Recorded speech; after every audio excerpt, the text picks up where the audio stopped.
अगर आप खुश हैं तो यकीन मानो आपके पास संसार की सर्वश्रेष्ठ शक्ति विद्यमान है और आप किसी भी छोटी बड़ी आपदा या कष्ट से विचलित नहीं हो सकते।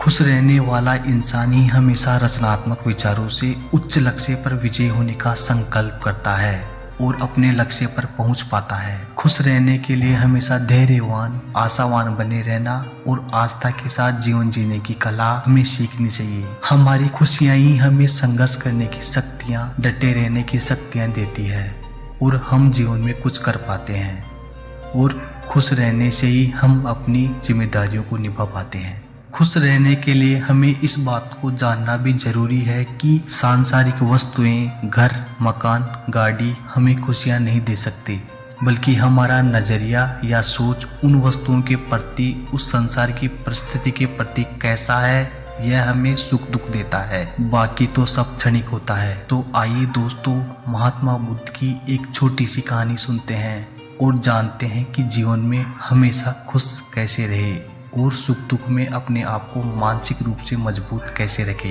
दोस्तों, बहुत समय पहले की बात है।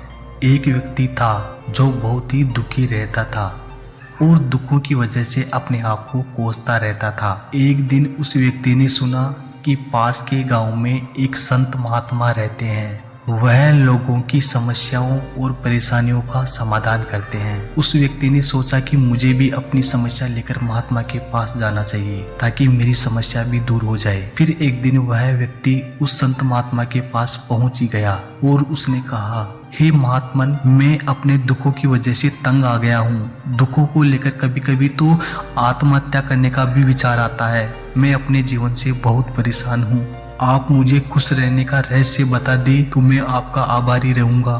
महात्मा बुद्ध ने उस व्यक्ति की पूरी बात सुनी और कहा कि तुम मेरे साथ चलो, मैं तुम्हें खुश रहने का रहस्य बताता हूँ। उसके बाद संत और वह व्यक्ति जंगल की ओर चल दिए। रास्ते में चलते हुए महात्मा बुद्ध ने एक बड़ा सा पत्थर उठाया और उस व्यक्ति को देते हुए कहा कि इसे पकड़ो और चलो। उस व्यक्ति ने वह पत्थर लिया और बुद्ध के साथ साथ चलने लगा। कुछ देर बाद उस व्यक्ति के हाथ में दर्द होने लगा, लेकिन वह चुप रहा और चलता रहा। जब चलते चलते बहुत समय बीत गया और उस व्यक्ति से दर्द सहा नहीं गया, तो उसने संत महात्मा से कहा कि मुझे बहुत दर्द हो रहा है। तब महात्मा बुद्ध ने कहा कि इस पत्थर को नीचे रख दो। पत्थर को नीचे रखते ही उस व्यक्ति को राहत मिली। अब बुद्ध ने उससे पूछा, जब तुमने पत्थर को अपने हाथ में उठा रखा था तब तुम्हें कैसा लग रहा था? उस व्यक्ति ने कहा, बाबा, शुरू में दर्द कम था तो मेरा ध्यान आप पर ज्यादा था, पत्थर पर कम। लेकिन जैसे जैसे दर्द बढ़ता गया मेरा ध्यान आप पर से कम होकर पत्थर पर ज्यादा होने लगा और एक समय ऐसा आया कि मेरा पूरा ध्यान पत्थर पर आ गया और मैं इससे अलग कुछ नहीं सोच पा रहा था। तब महात्मा बुद्ध ने उस व्यक्ति से दोबारा पूछा, जब तुमने पत्थर को नीचे रख दिया तब तुम्हें कैसा लगा? इस पर उस व्यक्ति ने कहा, पत्थर नीचे रखते ही मुझे बहुत राहत मिली और खुशी भी महसूस हुई। तब महात्मा ने कहा कि यही खुश रहने का रहस्य है। इस पर वह व्यक्ति बोला, मैं कुछ समझा नहीं महात्मन। तब महात्मा बुद्ध ने कहा, जिस तरह इस पत्थर को थोड़ी देर हाथ में उठाने पर थोड़ा सा दर्द होता है, थोड़ा और ज्यादा देर उठाने पर थोड़ा और ज्यादा दर्द होता है और अगर हम इसे बहुत देर तक उठाए रखेंगे तो दर्द बढ़ता ही जाएगा, उसी प्रकार हम दुखों को जितना ज्यादा समय तक उठाए रखेंगे हम उतने ही दुखी और निराश रहेंगे।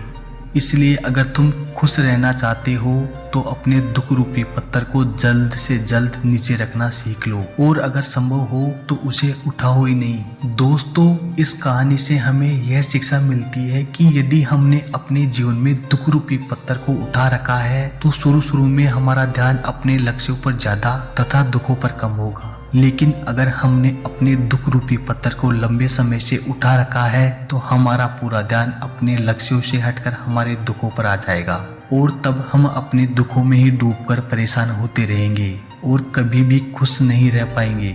भगवान श्री कृष्ण ने भगवत गीता में बताया है कि सुख दुखे समय कृत्वा, यानी कि अगर हम सुख दुख को समान समझकर जीवन युद्ध लड़ेंगे तो हमारा जीवन भी सफल हो जाएगा।